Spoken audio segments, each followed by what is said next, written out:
Hello and welcome to Journeys and Journals. I'm Bernie Martin Beck, and I'm going to be a sailor girl. I mean, it's Doug's hat after all. He was in the U.S. Navy, and that's 54 years. Oh no, it's longer than that. Let's ask my guests. You are? Neil McCain. I also was in the U.S. Navy. I was a sonarman aboard a destroyer. And? I'm Bruce Pence, and I was in the Marine Corps. I'm Dean Bosche, and I was in the U.S. Air Force.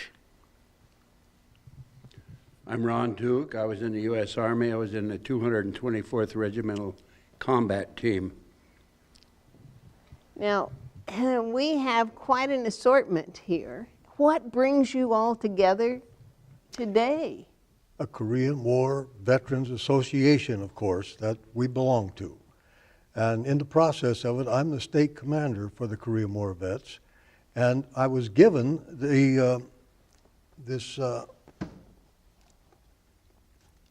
what is called a bill by a senator at one of our meetings here locally, where we administer the Pledge of Allegiance and then just sit there and be quiet while they honor us, so to speak. Oh, okay. During that time, I found out, took this home, didn't know exactly what it was until I read it. And it is Bill 602, and that makes this year and last, they didn't pass this till November, but they still count that year, 2012 and 2013, the year of the Korean War veteran.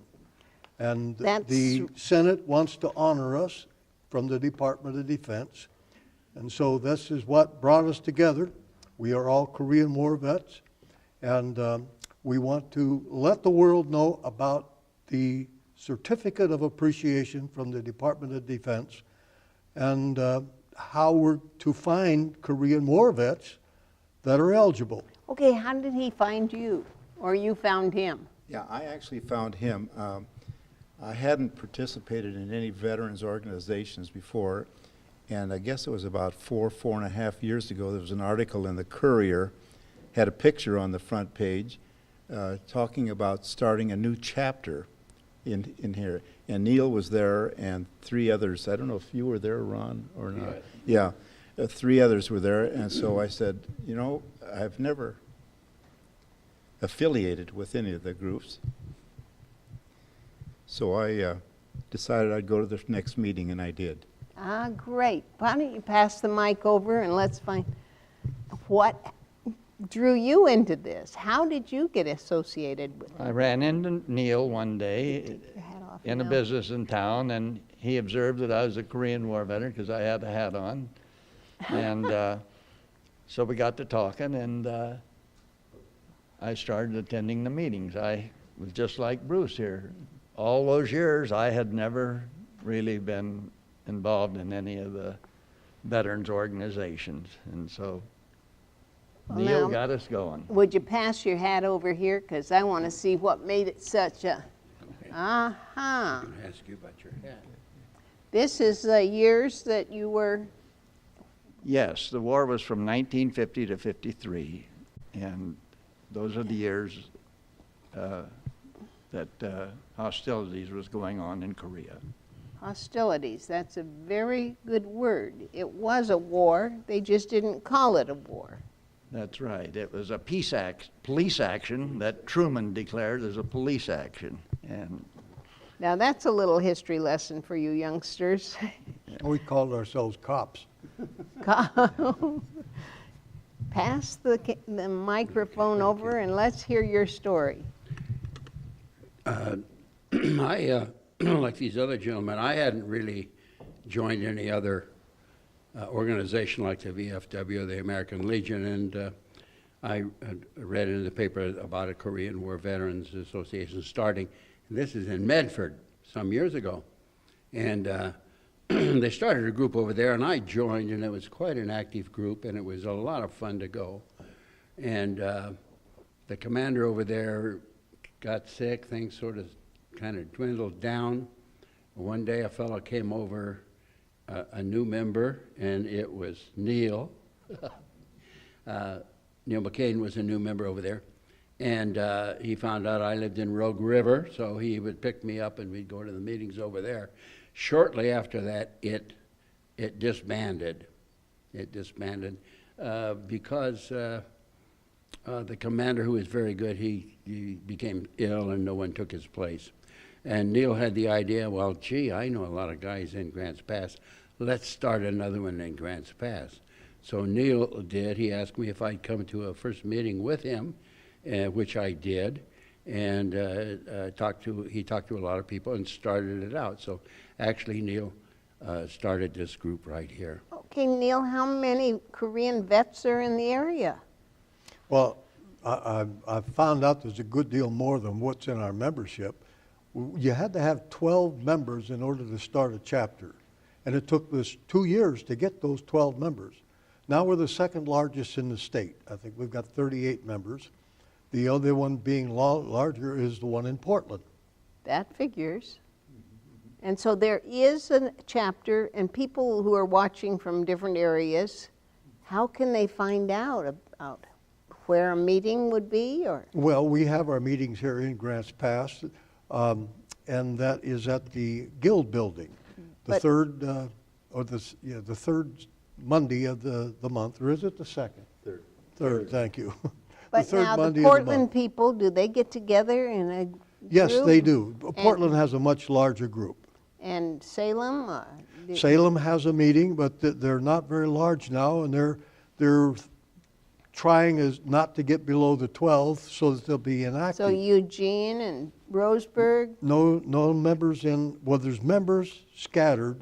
None of them have ever belonged to a chapter in Roseburg and Eugene. So you'd encourage people? We try. Exposure. I've got a couple members from the last TV thing we did with you, and they were over on the coast. This is shown over there. It's shown in Washington State. Yes. It's shown soon in San Francisco, and in then of course Nevada. They have a downlink for this. I'm so proud of this. I just think I have to show it off. This is I should say, which one of these guys is this? Okay, hand him the mic because I'm going to ask him a couple of questions. That's a pretty spiffy uniform. Yeah. What's that about? Well, I was a air policeman, which is a military policeman in the Air Force, and that picture was taken one time when I was on off-base patrol. That's a cute hat. Site called Mount Laguna, California. Oh, cute hat. Yeah. That's what they got to wear. Now, Korea. Now, my husband seldom got on Korean soil because he was in an ammunition ship out to sea, actually providing. He thought it was Wheaties, but it wasn't. He didn't know that Port Chicago was the dynamite capital, the place it all came from. When you weren't doing this, you had time off in Korea. And what was it that you were doing? Well, I wrote to my hometown, which was at that time Yorba Linda, California, and to the different service organizations and the schools and everything, and asked them if they could send me clothing, because there was a lot of orphans over there during the war. And so they sent me thousands of pounds of clothing, and I would go around and hand this clothing out to all these boys and girls at these different orphanages in the Seoul area. My goodness. Yes. And, that's taking advantage. Oh, here you are? That's me there with a couple of small children, and they was holding up some of the clothing that I had brought to them. Now, what else did these orphans need? I mean... They needed everything. It was... Kamsha sailor, no mama, no papa. Yes. You hear that all the time. Now, that's a Chinese word, but they all knew we understood it. That means please give, please give. And we gave everything we possibly could. Including creative boxes of clothes from home. Yes. Wonderful. I'm sitting here looking at your medal. Would you describe what you have on in the ribbon and all? Okay. The Korean people have a program that's called the Revisit program. It's been going on since the middle 70s, and I just learned about it, I think about 3 years ago. We had people in our organization that had taken advantage of it and had traveled to Korea for a revisit, and they host you over there. Well, they do this every month, I think starting in May through the end of the year. And they invite you over. They give you everything. The only thing you have to do is get yourself there. And they give you a hotel, they take the room, and they take care of your food and all that. Then they tour you around to different places in the city. But the people are really, how to say it, they're amazing and grateful. Grateful. And yeah, and they really take good care of you. So one of the functions we went to was a large banquet, and the gentleman that was in charge of their veterans program over there presented each of us with a medal, which is this medal here, that signifies their, the fact that we were there and that they honor us. So that's what it's about. Now, I want to know how you got yours. Yeah, but Neil and I went up to Wilsonville, and the Korean on the 27th of July, wasn't that 25th? Supposed to be the 25th. I think it was the 27th because it ended up being a work day. Yes, and the ambassadors gave these out to us from Korea. Okay, but why Wilsonville? What was going on in Wilsonville? Well, that's where the Korean commemorative site is located. I was there recently and got to see it. I'm so glad that Oregon has honored Korean vets, because at the time that you went in the service, it wasn't really popular, was it? No. But you didn't have a choice? No. I mean, how many of you enlisted? I enlisted. I enlisted. We did. Oh, nobody was drafted, huh? Now, the reason that you enlisted, can you grab the mic and tell me what was Well, I think we all wanted to serve our country. It was quite a different world then. We had just gone through World War II. It's about 5 years after World War II, and we were all young. I mentioned to some of you earlier, we were kids. We were just kids. Now we're old guys, but we used to be kids. Tough, mean, strong, athletic, good-looking, and everything else. But we wanted to serve our country, and we did. And I think it's interesting. Neil was in the Navy. Bruce was in the Marines. Dean was in the Air Force. I was in the Army. And we each served in different ways. I was in Korea. I was in a 224th Regimental Combat Team, which is an infantry unit. I was a platoon sergeant in a rifle company in the infantry. I was a master sergeant when I was 22 years old. But rank came easily there. Someone says, why? Well, there were vacancies that needed to be filled. And anyway, that's pretty much it. You know, that's how I came to be the host on this TV show. There was a vacancy. I'd suggested that we have a history show, and I thought I'd do the legwork, and I'd find a guest, and they never found a host. There was a vacancy, and that was 16 or 17 years ago. I am thrilled to learn history, of course, because my husband was during wartime, but my brother somehow landed at language school after the war. And they assigned him the Korean language to learn. And so he spent his time over there translating or listening. And then, do you guys, now, are you the only one that's been to Korea? No. Into Korea?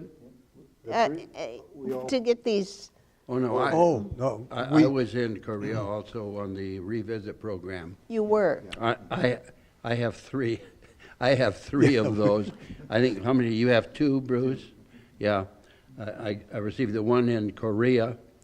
I received one here in Rogue, I live in Rogue River, here in Grants Pass, at the 1,000 flag thing they had a few years ago. I do know. And one, there was a special ceremony, Korean put a ceremony in Phoenix, Arizona 2 or 3 years ago, and I received one there.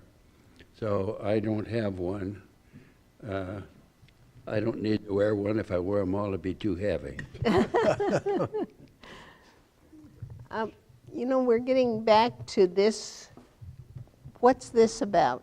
Well, what this is about is they passed a bill that showed you that bill, Bill 602, and to make this year, because this year, 2013, July 27th, 1953, is when they signed the armistice for the Korean War. Now, this year, this will be the 60th year of that armistice. And so it's a celebration where they want to thank all of the Korean War veterans that were in Korea and about in that war. And so the Department of Defense contacted me because I'm the state commander of the Korean War vet, and asked me to contact the Korean War vets in Oregon and Northern California. And how did you find them? I'm doing it right now. I'm hoping other people's going to see them. But you see, that was I had already made a list of my high school, and the only thing I had to do there is change it from Acrobat back into Word, so they could copy and paste the name. That's computer I got all my talk. shipmates. I got all of them. One of the problems they had with the National is that there are 17,000 members of the Korean War vets in the Korean War Veterans Association, but about 3 years ago, they started allowing the ones that are there now because they said that the war is not over and they wanted to be Korean War vets also, but there was no designation on their enrollment. So the Department of Defense won't accept that those names. So I had to go through and get the names that they would then. And people that have many Army have their own units that they still have, like our high school reunions. And so if we can get those lists, if we get some of them. And the other one here, I'm going to put some in McDonald's. I'm going to put some in the restaurants. Oh, I'm asking people to sign up. I'm going to the retirement centers, and they have computers. Maybe their Korean War vets don't have it there, but there's Korean War vets that live there. And I want them to enroll. Okay, or if you don't have a computer, you can go this way. And we'll put these addresses up on there. Yes. Along with how to contact you and the time of your meetings. Because there's probably a lot of vets here that would like to meet you guys. Shake your hand. They do at Walmart. They do. Now, who's this? That was the governor and myself. I was with Neil up there when the governor signed making June the 25th Korean War Veterans Day. Wonderful. Now, was that when they did the, oh, there you are, all together. Who's That one was a different one. That's when he handed me that bill. Ah, and who do you have here? Some young man who wasn't born in the Korean time? Yeah, that's, we're there with Senator Wyden, and who is the dean, and Neil, and the senator, and myself there. He's a pretty tall guy. And I think it's always interesting whenever we meet with him, which is from time to time, he's always there and he stretches his arms. He can almost put his arms around two of us on each side. He's so tall.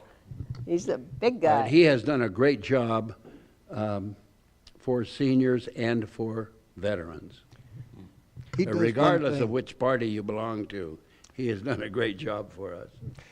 What he has done with us, I create memorials for those that were killed in the particular county. He goes to 39 different counties. And when he goes in those counties, now I'm not sure what he does up in Portland because they got so many of them, but he goes in these counties and he reads the names of those killed in the Korean War and then holds a moment of silence. And that moment is a full minute each and every time. And we appreciate that so much, that someone's going to try and remember those that were killed in the county. And say, Senator Wyden has been our helpmate. That's wonderful. Now, you each have a certificate, or what did this guy provide for you? Cards. One of these that has your name and where you served? Not yet. I've filed for them. You have? I've sent in all of their names, and they're going to send me this back because it's been recent. Oh, it just happened. It just happened, yes. I took that now. Yeah. right now. So I should. And so I'm waiting for the next load to come in. And in fact, I think yesterday some woman from the Department of Defense called me from Washington, D.C. and wanted to know if there's anything she could do to help me. I said, yes, give me 1,000 envelopes with postage paid.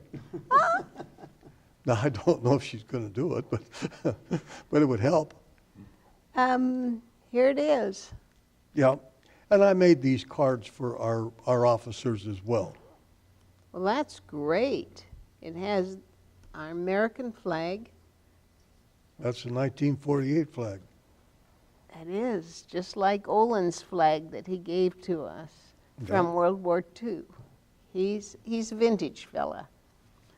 Olin Nations. And, you know, I've been so pleased to interview people from all the wars. Well, not World War I, but I would love to have talked to somebody's grandpa or grandma, you know, because I know there were women. In fact, there's a woman here who was in World War II. She just turned 100. So those are. Was she a pilot? Was she? Well, there was a lot of women pilots that ferried airplanes back and forth. Well, I'll have to ask her about that. Now, were there women serving in Korea when you were there? Did anybody Only in meet the a MASH. nurse? Or? Only at the MASH locations. Oh. And they were nurses. They were nurses. And what's this picture all about? Well, when Eisenhower got elected as president and Nixon was elected along with him as vice president, he promised that he would go to Korea. And so when he made his trip to Korea, I was chosen to greet him at Kimpo Air Force Base into Korea because he was also from Yorba Linda, where I was at. And there is a museum, did you tell me? Oh, that's where his presidential library is now located, is in Yorba Linda. And you know, I picked up some interesting facts just talking to these gentlemen. Why white socks? This guy shows up with his white socks on. Kind of like Dave Letterman, I guess. They're comfortable. Okay. And because that was a no, military issue. I'm also, well, no, not part, but I'm also what we call cold weather injury. It was very, very cold there. And I have neuropathy in the feet. And when they bleed, I want to see it. Oh, And that's the purpose. So I guess it's medical. Cold weather, you had it. Oh, it was cold. No. It was cold. And many of us were injured. We just called it frostbite normally, but that's, it's called, the VA has a name for it, cold weather injury. And they only get worse as you get older. Uh-huh. as a military policeman, I was a K-9 dog handler in Korea. Really? And never forget Christmas of 53 to 54. It was a blizzard. And I was out there with my dog, and it was terrible. I mean, of course, many other nights were really bad, but that particular night, being Christmas, I really remember it. We were the first unit in Korea to get what they call Mickey Mouse boots. A lot of people had frozen feet. We were fortunate getting the Mickey Mouse boots. They were a thermal boot. You wore just one pair of normal socks under them. However, your feet were damp all the time. If you were there and it was cold, and it was extremely cold in Korea, very cold. But if your feet became a little cold, you wiggle your toes, it warms up, and your thermal boot keep you warm. They were wonderful. I really felt sorry for the ones who were ahead there prior to my time, who so many suffered from frostbite. Well, do you have one last word before our time's up to share about your Korean experience? You asked earlier what prompted us to join. Actually, my story is a little different in that I was quite young, and I joined because my brother had been a World War II veteran. So I was in the reserves prior to the Korean War starting. So in September that year of 1950, I was called in. So the term of service I had in Korea was from 1951 to 1952. I was in the engineer battalion. Well, I certainly thank you for keeping the rigs running. Yeah. And thank you all for coming and being my guests here on Better Life TV, all because we had a chanced encounter, right? Yes, it was, wasn't it? This guy promotes the veterans, and I hope that you'll get in contact with them through Better Life TV. I'm Bernie Martin Beck, and I'm very, very proud of these men and to be an American. God bless you, and have a wonderful day.